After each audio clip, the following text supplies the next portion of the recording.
اسلام میں کہا جاتا ہے کہ 72 فرقے ہیں اور 73 فرقے، اور اس سے پہلے یہود اہل کتاب تھے، اسلام اس کے بعد آیا۔ کیا یہود میں بھی اتنے ہی فرقے ہیں؟ اور کیا یہ میں سمجھنے میں غلط ہوگا کہ اسلام میں اتنے فرقے صرف اس میں اجتہاد کی وجہ سے ہوئے؟ کون سی کمی تھی اسلام میں جس میں 73 فرقے والی حدیث ہے، اس میں تو بات واضح ہے بالکل کہ رسول اللہ صلی اللہ علیہ وسلم فرما رہے ہیں کہ یہود کے 72 فرقے ہو گئے۔ تو اس لیے یہ پوچھنے کا تو مقصد ہی کوئی نہیں کہ 72 ہیں یا نہیں ہیں، رسول اللہ صلی اللہ علیہ وسلم نے فرما دیا ہے تو آمنا اور صدقنا کہنا چاہیے۔ جہاں تک مسلمانوں کے فرقوں کا تعلق ہے، رسول اللہ صلی اللہ علیہ وسلم نے فرمایا یہود بھی مسلمان بھی یہود کے مشابہ ہو جائیں گے، 72 فرقے ہوں گے اور ایک 73ویں جماعت ہوگی، اس کو ملا کر 73 بنیں گے۔ لیکن اس کو آپ نے 72 فرقوں میں شامل کرنے کی بجائے اسے الگ بیان فرمایا کہ 73ویں جماعت ہوگی اور وہ جنتی لوگ ہوں گے۔ اور ان کی جب پوچھا گیا ان کی تعریف کیا ہوگی، کس طرح پہچانے جائیں گے، تو فرمایا ما انا علیہ و اصحابی، جو میرا اور میرے صحابہ کا حال ہے وہی حال ان لوگوں کا ہوگا۔ یہ ہے وہ حدیث۔ اس کی روشنی میں جو بحث اٹھتی ہے وہ یہ اٹھتی ہے کہ کیا مسلمانوں میں واقعتاً جماعت احمدیہ کے آنے سے پہلے 72 فرقے بن گئے تھے؟ یہ عموماً غیر جماعت علماء سوال اٹھاتے ہیں، اور یہ سوال نہیں اٹھاتے کہ کیا رسول اللہ صلی اللہ علیہ وسلم سے پہلے یہود کے 72 فرقے واقعتاً بن چکے تھے؟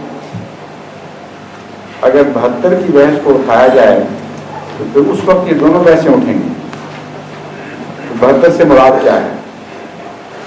اگر گن کے یہود کے 72 فرقے بیان دکھائے جا سکتے ہوں تو پھر یہ مطالبہ درست ہے کہ مسلمانوں کے بھی گن کے 72 فرقے دکھاؤ۔ اگر بالعموم کثرت کی طرف اشارہ ہے، بکثرت فرقے، اور یہود میں 72 فرقوں کی معین نشاندہی نہ ہو سکے تو پھر مسلمانوں غیر احمدی مسلمانوں کا یہ مطالبہ بھی جائز نہیں کہ ہمیں بھی ہمارے فرقے گن کے دکھاؤ۔ دوسرے، یہ جو فرقوں والا مضمون ہے اس کے اوپر الملل والنحل میں جو ایک بڑے عالم کی کتاب ہے اس میں روشنی ڈالی گئی ہے، فرقے گنے گئے ہیں، اور وہ بہت پہلے سے لکھی ہوئی کتاب ہے، اس میں 72 فرقے انہوں نے دکھا دیے ہیں واقعتاً۔ لیکن اس کو بنا کر کے جماعت احمدیہ کو استدلال نہیں کرنا چاہیے، کیونکہ اگرچہ رسمی طور پر تو آپ سوال کرنے والے کا منہ بند کرا سکتے ہیں کہ دیکھ لو میرے نہر میں 72 فرقے آ گئے ہیں، لیکن یہ واقعہ بات درست نہیں ہے، کیونکہ مختلف وقتوں میں فرقوں کے اضافے ہوتے رہے ہیں اور مختلف وقتوں میں بعض فرقے مٹتے بھی رہے ہیں، بالکل ان میں سے کچھ بھی نشان باقی نہیں رہا۔ اس لیے اس جھنجٹ میں اگر آپ پڑ جائیں تو کبھی بھی مسئلہ حل نہیں ہو سکے گا۔ اس کی وجہ یہ ہے کہ جس وقت ملل والنحل کتاب لکھی گئی اس وقت اگر 72 فرقے تھے تو بعد میں اور بھی تو ہوئے، بنتے چلے گئے۔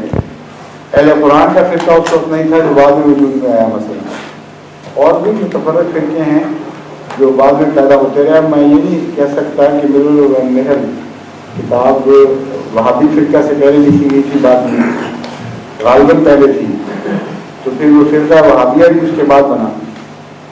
تو سوال یہ ہے کہ پھر 72 کے 73 نہ ہوئے بلکہ 74 75 76 اور بہت سارے بن گئے، تو پھر اس حدیث کی کیا حیثیت رہے گی، یہ سوال اٹھ جائے گا۔ تو اس کا عمومی جواب تو یہ ہے کہ بعض دفعہ عربی میں 70 کا لفظ، 72 کا لفظ، 80 کا لفظ، اس قسم کے اور الفاظ کثرت کی طرف اشارہ کرنے کے لیے بولے جاتے تھے، اور اس سے یہ مراد نہیں تھی کہ میں نے ہی گن کر 80 سال یا 72 سال یا 70 سال یہ ہوں گے۔ تعداد سالوں کے علاوہ بھی استعمال ہوتی ہے۔ اللہ تعالیٰ رسول اللہ صلی اللہ علیہ وسلم فرماتے ہیں کہ اللہ تعالیٰ 70 مرتبہ فلاں شخص پر رحمت نازل کرے گا، 70 مرتبہ بخشے گا، 70 مرتبہ یہ کرے گا۔ تو اس کا یہ مطلب تو نہیں کہ اللہ گن کے پوری دفعہ 70 دفعہ بخشیں کرتا ہے، یہ محاورے ہیں صرف، اور حقیقت میں کثرت کی طرف اشارہ ہے۔ حقیقت پوری طرح ایگزیکٹلی گن کر آپ ثابت نہیں کر سکتے۔ اور ایک اور پہلو یہ ہے، جیسا کہ میں نے اشارہ کیا تھا، اگر فرقے بڑھتے ہیں تو کچھ مٹتے بھی ہیں، کانسٹنٹ پروسیس ہے۔ اس لیے عین ممکن ہے کہ ایک وقت میں 72 موجود رہیں، واقعتاً بھی 72 موجود رہیں، لیکن ہمیں اس کی طاقت نہیں ہے کہ گن کے دکھا سکیں، کیونکہ کچھ آ رہے ہیں، کچھ مٹ رہے ہیں۔ اس لیے یہ بحث بیکار ہے، اس پہ پڑھنا ہی نہیں چاہیے۔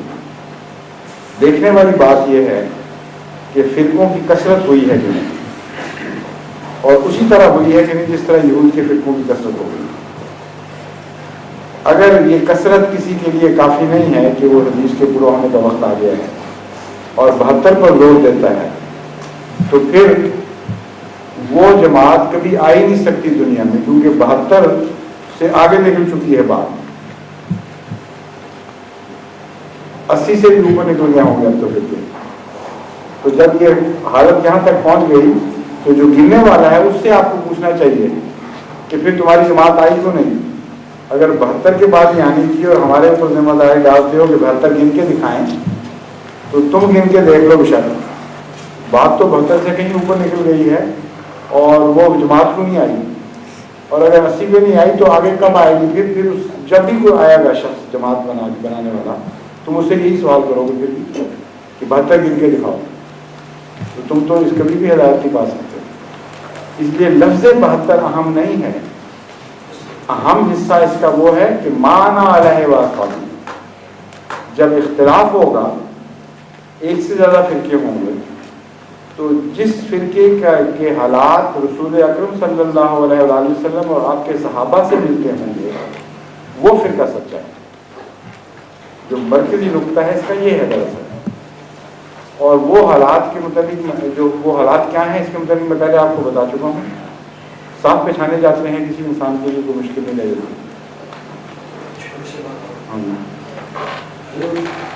عام طور پر اہل سنت والجماعت اور دوسرے ہوتے ہیں اہل حدیث۔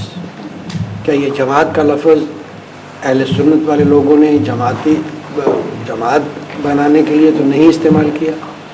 ظاہر ہے کہ جماعت بنانے کے لیے استعمال کیا، لیکن اس کے ساتھ ہی ان کا یہ دعویٰ بھی ہے کہ وہ شروع سے ہی چلے آ رہے ہیں، 72 کے بعد نہیں بنے، اور جو رسول اللہ صلی اللہ علیہ وسلم نے خوشخبری فرمائی ہے وہ 72 کے بعد بننے والی جماعت کو خوشخبری فرمائی ہے۔ اس لیے چاہے وہ جماعت کا لفظ ساتھ لگا لیں، وہ اس حدیث کے نیچے نہیں آئیں گے کسی صورت میں۔ جو خوشخبری پیش گوئی ہے وہ یہ ہے کہ 72 فرقے بننے کے بعد پھر جماعت ضرور پذیر ہوگی، اور وہ جو جماعت بنے گی وہ سچی ہوگی۔ اور یہ تو کہتے ہیں ہم شروع سے چلے آ رہے ہیں اسی طرح جماعت کی شکل میں۔ پھر جماعت کی تعریف ہے، جماعت کوئی کہہ دے اپنے آپ کو، اس سے تو جماعت نہیں بنے گی۔ اسلامی اصطلاح میں جماعت کہتے کس کو ہیں؟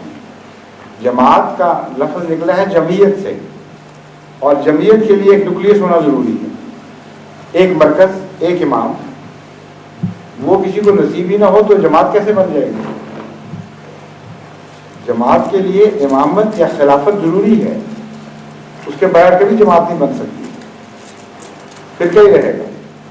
اس لیے اگر کسی جماعت کوئی جماعت کہلاتی ہو اور اس کے مسجدوں کے امام آزاد ہوں، ہر شخص اپنی کہہ رہا ہو، اپنی منوا رہا ہو، اور متفرق ہوں اور پھیلے ہوئے ہوں، اور کوئی اجتماعیت نہ پائی جائے، کوئی یکجہتی نہ ہو، کوئی ایک قبلہ نہ ہو، کوئی ایک امام نہ ہو جس کے اوپر وہ پورا یقین رکھتے ہوں کہ خدا کا نمائندہ ہے یہ ہم نے، ان علامتوں کے بغیر جماعت کیسے بن سکتی ہے؟ اس لیے اہل سنت والجماعت جو کہلاتے ہیں ان سے آپ پوچھ کے دیکھ لیں، وہ تو آپس میں ایک دوسرے کے علماء کے ساتھ بھی اکٹھے نہیں ہوتے، آپس میں ان کے اختلافات، لڑائیاں جھگڑے اور بنیادی مسائل پر اختلافات، اتنے بنیادی اختلافات کہ اگر ایک سچا ہے تو دوسرا ہو ہی نہیں سکتا، تو پھر وہ جماعت کس طرح کہتے ہیں اپنے آپ کو؟